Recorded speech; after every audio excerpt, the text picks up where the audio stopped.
It's a chilling evening on August 3rd, 2024, in Kachemak Bay near Homer, Alaska, where the cold water laps against the rocky shore with a rhythmic, haunting sound.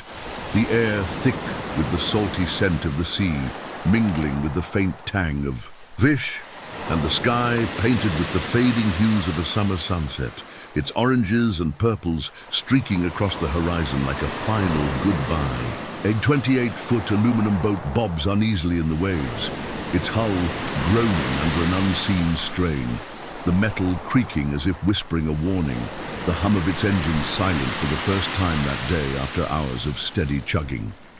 On board are 8 people, 4 from a Texas family, the Maynards, and 4 Alaskan friends, enjoying a fishing trip turned family vacation, the deck cluttered with rods, bait buckets, and life jackets strewn about in the casual chaos of a day well spent. Laughter echoes faintly, carried away by the wind, but something's wrong. The boat begins to tilt, a slow, ominous lean to the left, water seeping through a drain hole unnoticed until it pools around their feet, the cold seeping through their boots. A mayday call crackles over the radio, voices urgent but fading. David. Maynard's voice steady but panicked, shouting, "We're taking on water, get help!" Then a scream from Mary, cut short by static. The boat lurches, the deck slick with seawater, and chaos erupts as life jackets are grabbed, hands reaching for anything to hold on to. 4 are pulled to safety by a nearby fishing vessel, their faces pale with shock, water dripping from their hair. But the Maynards, David 42, Mary 37, Colton 11 and Brantley 8, are gone, swallowed by the icy depths in a matter of moments. The U.S. Coast Guard launches a frantic search, helicopters buzzing overhead like angry hornets, their searchlights cutting through the fog, sonar pinging through the bay's murky waters. The sound, a desperate heartbeat in the night. Lieutenant Sarah. Mitchell, a 45-year-old officer with steely grey eyes and a Navy uniform, stands at the helm of a cutter, her hands adjusting binoculars, her voice clear over the radio. "All units, focus on Sector 3. We've got a window before the tide shifts." But by the next evening, with the fog thickening and the bay's currents proving too strong, the search is called off, leaving more questions than answers. Months pass. The bay a silent witness until May 27, 2025, when divers find the boat 180 feet underwater, along with human remains tangled in the wreckage. But what happened that night? Why did the boat sink so suddenly, its hull giving way, like a betrayed promise? And why were only 3 sets of remains found when 4 people vanished? David's last words echo. Did he see something more? A flaw? A sabotage? This is a story of a family's dream trip turned nightmare, a mystery that grips the heart, and a secret that might still lurk beneath the waves, waiting to be uncovered. Stick with us, because the disappearance of the Maynard family will leave you questioning the sea's secrets, the efforts to save them, and the truth that may never surface.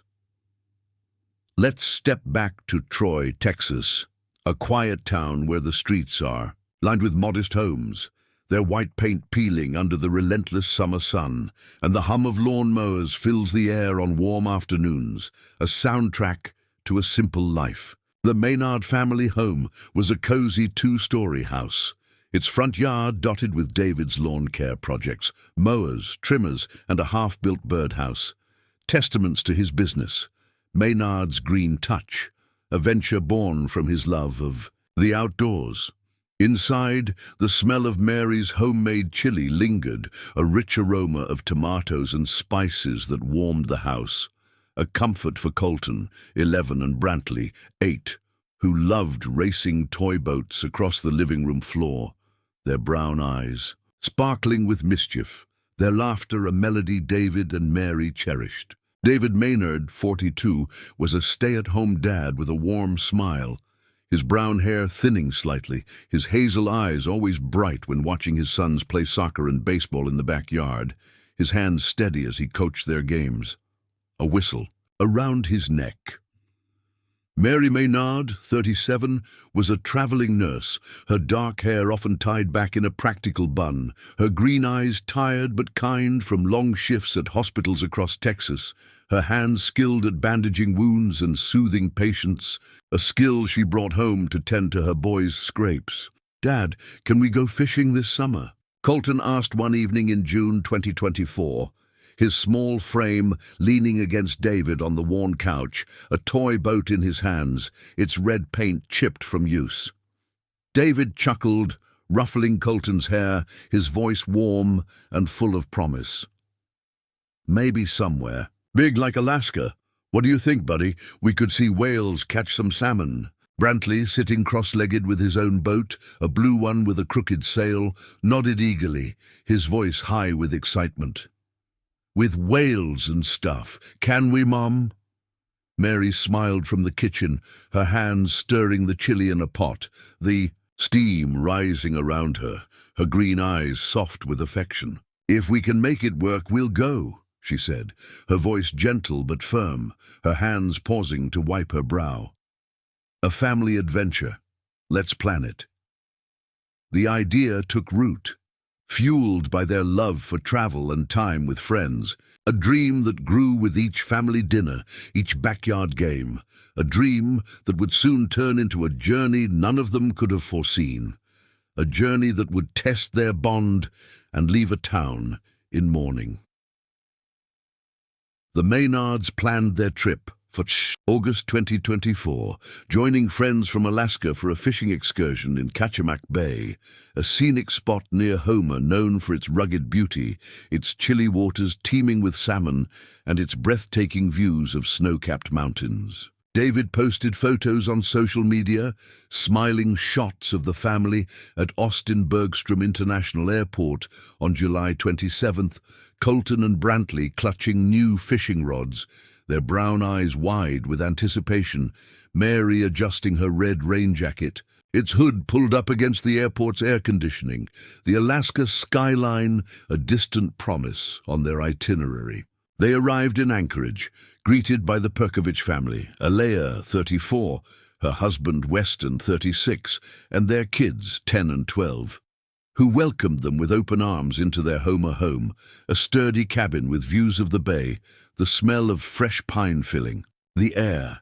Alea, with her light brown hair in a loose ponytail and a seashell hair tie from a past beach trip, showed Mary the bay's beauty, her green eyes reflecting the water as they stood on the porch, the wind tugging at their jackets. "It's cold, but worth it," Alea said, her voice soft, her hands adjusting her red rain jacket, a silver bracelet from her kids glinting in the light.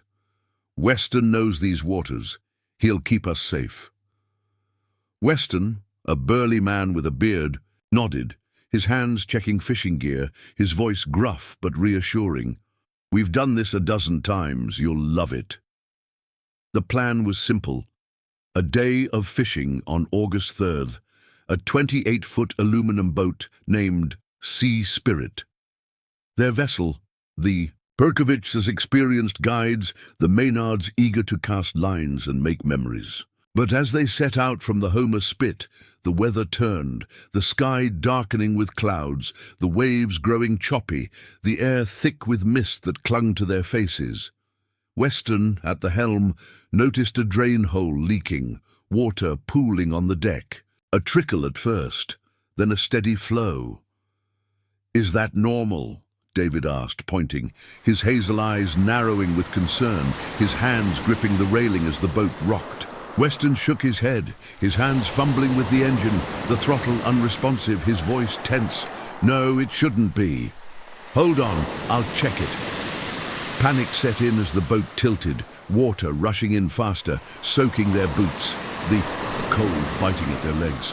Alea's voice trembled as she shouted, "Get the life raft, now!"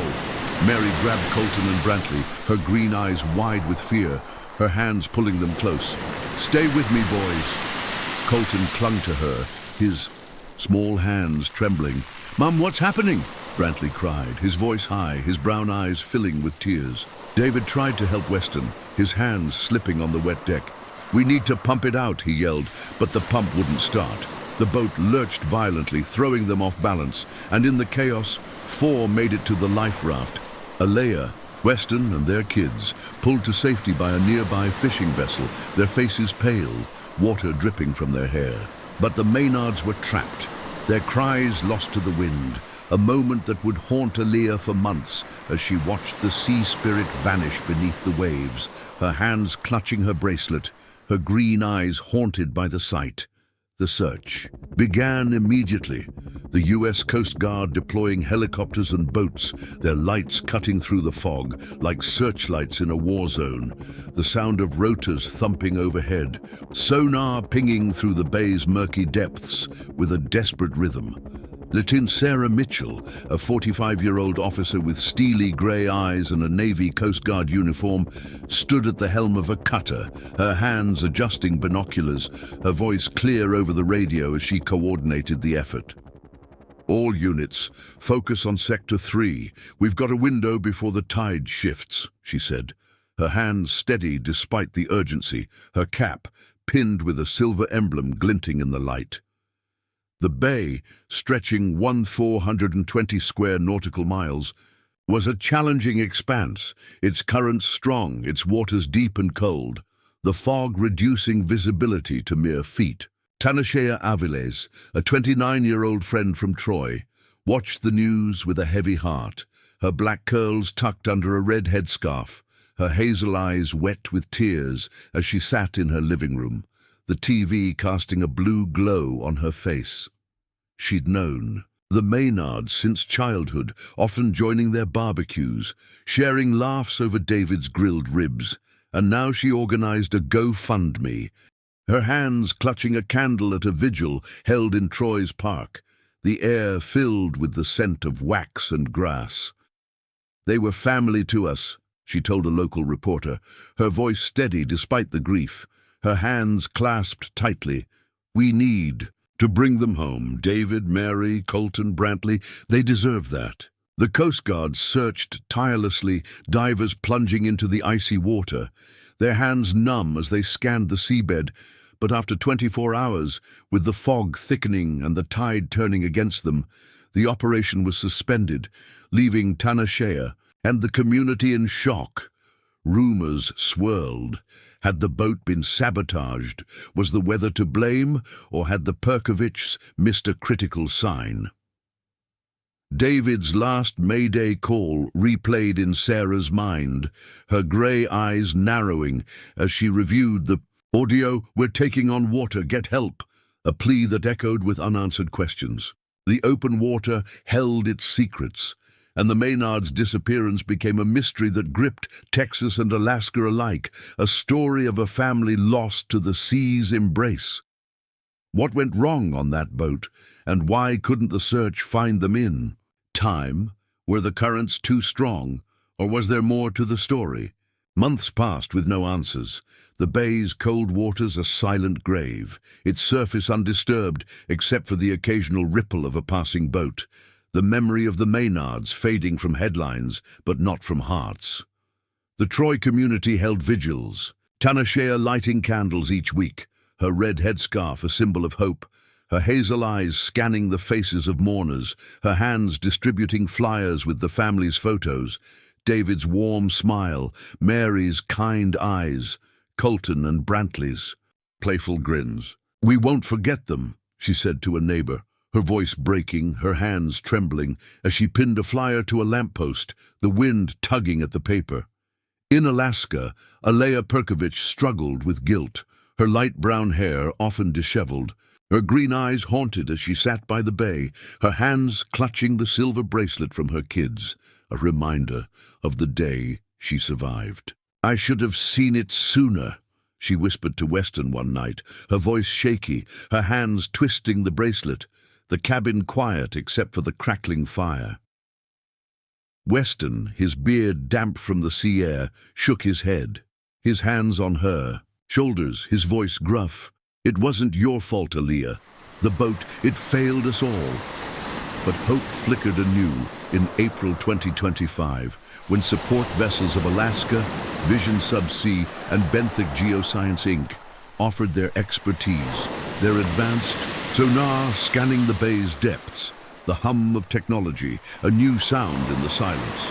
Jake Larson, a 38-year-old lead diver with piercing blue eyes and a faded scar on his forehead, joined the effort, his black wetsuit patched with Alaska Dive search logos, his hands steady as he checked his oxygen tank, the cold air biting at his skin. "We owe it to them to try," Jake said to his team, his gruff voice carrying over the wind, his hands adjusting his gear, his eyes fixed on the water. On May 7th, they located the boat, 180 feet down, its hull intact but eerily still, the sonar image a ghostly outline on their screens, the metal frame a tomb. Using a remotely operated vehicle, they confirmed it was the Sea Spirit, its nameplate, still legible, a chilling confirmation.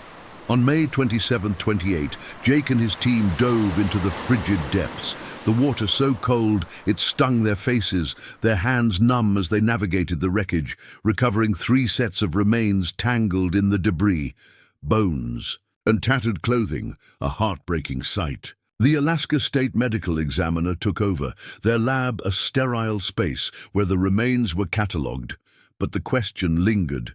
Where was the 4th? Only 3 bodies were found, David, Mary, and Colton, leaving Brantley's absence a gaping wound. Jake surfaced, his blue eyes distant, his hands shaking as he removed his mask. "That 4th spot, it's eating at me," he admitted to a colleague, his voice low, the weight of the dive heavy on him. The discovery brought relief and pain. A step toward closure, but a mystery that deepened with each unanswered question. The recovery of the boat and remains brought a mix of relief and anguish to Troy, Texas, where Tanner Shear led another vigil, her red headscarf a beacon in the candlelight, her hands clasped in prayer as she stood before a crowd, the park filled with the scent of wax and the murmur of voices. "3 are home, but we need to know about Brantley," she said, her hazel eyes searching the crowd, her voice breaking with emotion, her hands trembling as she held a photo of the boy, his brown eyes smiling back. The remains were sent to the Alaska State Medical Examiner, their lab buzzing with activity, forensic teams working late into the night, the hum of equipment a constant backdrop. Alea, back in Homer, struggled to process the news. Her green eyes haunted as she spoke. To investigators, her hands clutching her bracelet, her voice shaky. "It was like the hull gave way," she said, her light brown hair falling into her face, her seashell hair tie a fragile link to that day.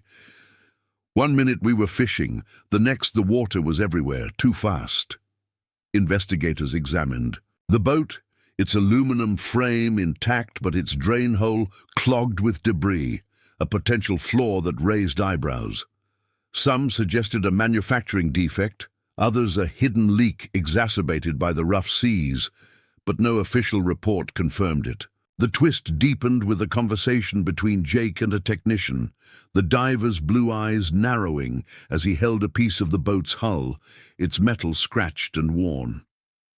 "This looks tampered with," Jake said, his gruff voice low, his hands tracing the marks, the technician nodding, his voice hesitant.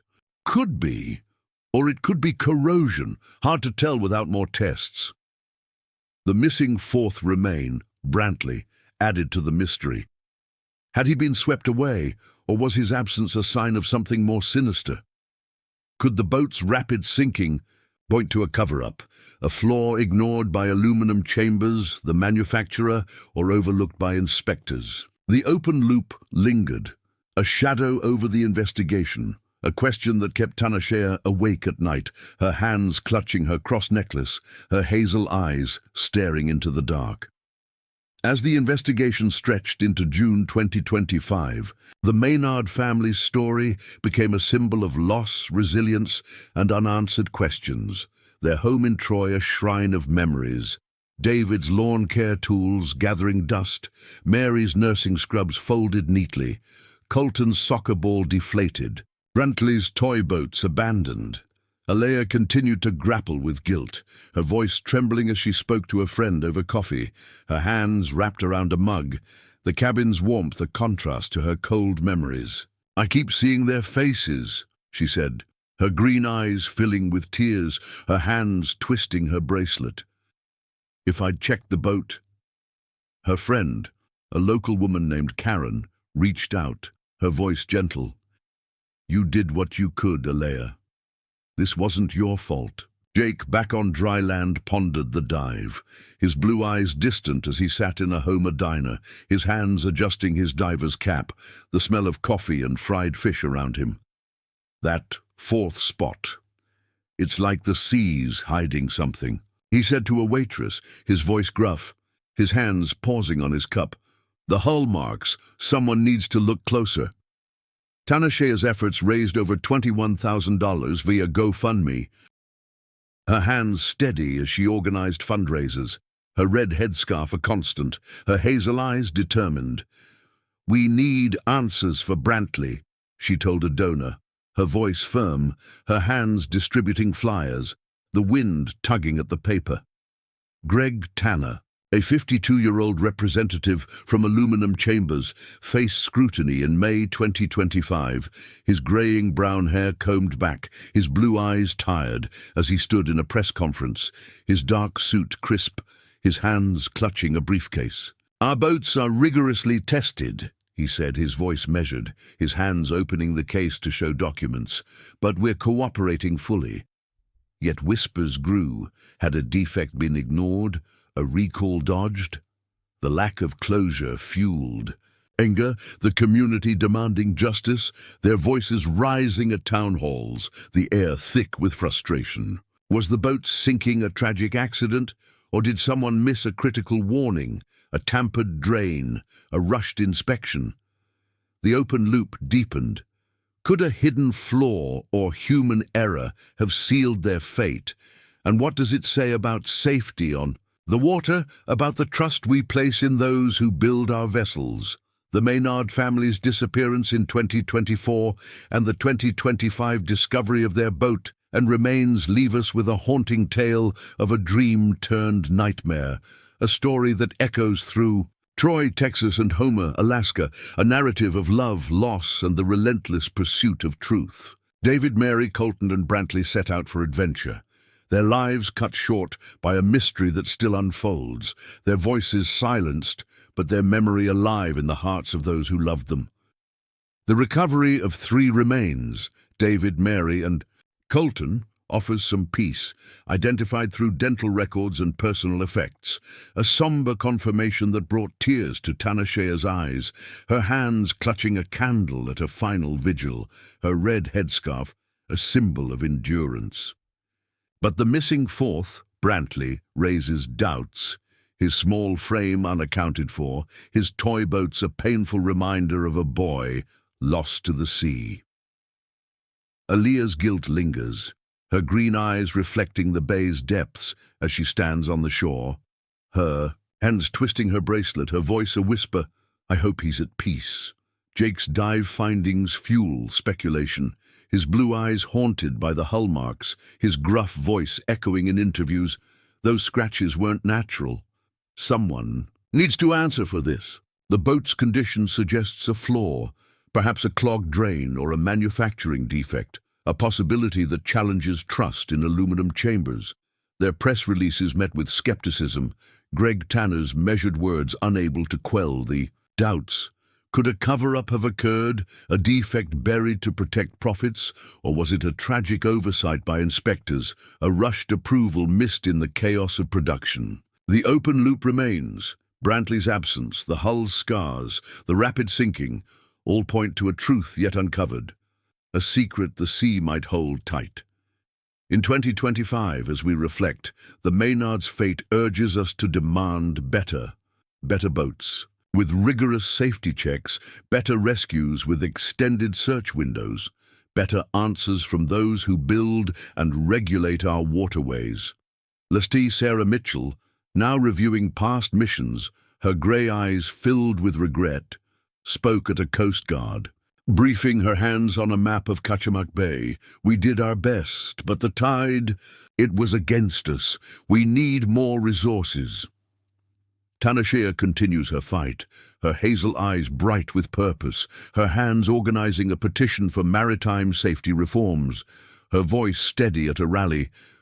For David, Mary, Colton and Brantley, you can't let this happen again. The community's $21,000 fund supports a memorial park in Troy. Its groundbreaking set for July 2025, a place where Colton's soccer field and Brantley's boat pond will honor their spirits, the air filled with the sound of children playing, a bittersweet echo. This story isn't just about loss. It's a call to action, a reminder that the sea's beauty hides dangers, that families deserve protection, that mysteries demand resolution. What do you think?